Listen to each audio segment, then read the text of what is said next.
Though he maintains his innocence, Scott Peterson has been behind bars for more than 20 years for the murder of his wife Laci, who was pregnant with their unborn son Connor. Over that time, he's given multiple interviews that don't exactly shift suspicion away from him.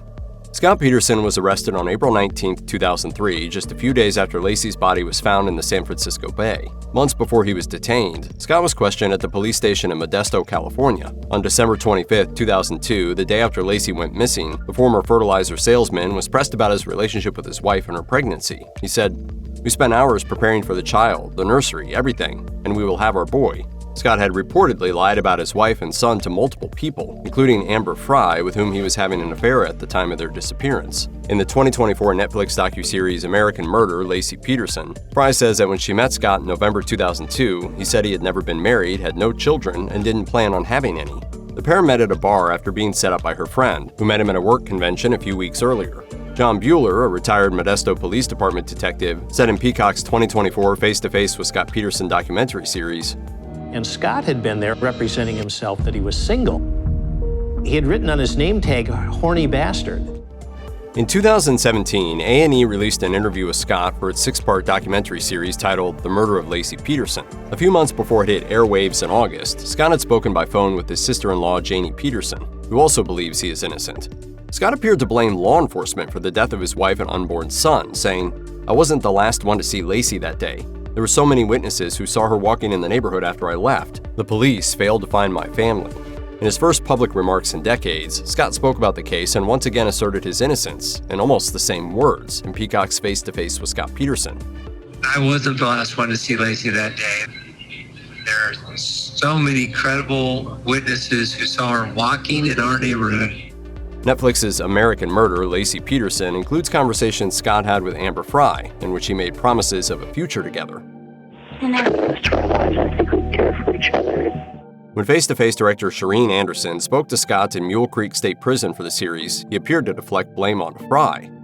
Stay in contact with Amber, I thought, and she wouldn't get into the picture, complicate, ruin the search.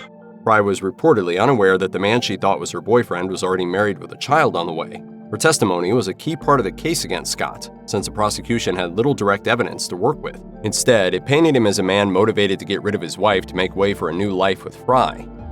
In Face to Face with Scott Peterson, Scott spoke about his last moments with Laci. Yeah, I could see Laci smile when she was doing her hair in the morning of the 24th. The way we shared a bowl for cereal. Some see statements like that as a ploy to gain sympathy. Court TV anchor Ted Rollins, who appeared in both Face to Face and American Murder, described his experience interviewing Scott, saying, "He's an odd dude. He made us take our shoes off. He was very orchestrated. His answers were totally rehearsed, very scripted." In January 2024, Scott, with the help of the Los Angeles Innocence Project, filed new motions for DNA testing and other evidence examinations. Rollins did acknowledge the possibility that new DNA evidence could exonerate Scott. In particular, a piece of duct tape found on Laci's remains that contains DNA that was never identified. But the Court TV reporter still placed the blame for Scott's conviction squarely on him and his, quote, whole demeanor. Two people have claimed that Scott Peterson admitted to killing Laci, though their credibility has also been questioned given what a media circus the case became. In her 2008 book, I'm Sorry I Lied to You, The Confession of Scott Peterson, author Donna Thomas said Scott admitted to his crimes during one of the many times she visited him at San Quentin prison. She quoted him as saying, "I took my arm and put it around her neck. I used my right hand to cover her mouth. She fought hard, but it was nothing for me." As the Modesto Bee notes, the book includes various assertions that conflict with Thomas's previous self-published work in which she claims she had an affair with Scott. In 2003, Scott's former cellmate, James Jimbo Suarez, spoke to the tabloid The Globe and said the convicted murderer had also confessed to him. Suarez claimed that Scott admitted to hitting Laci on the head with a club. Teacher and author Lynn Crosby, who wrote in The Globe and Mail, said Suarez's claims do not add up. His story is an obvious fallacy that begins with his lack of credibility and ends with his motivated narrative. Suarez was sentenced to life behind bars for kidnapping and assaulting his girlfriend with a deadly weapon.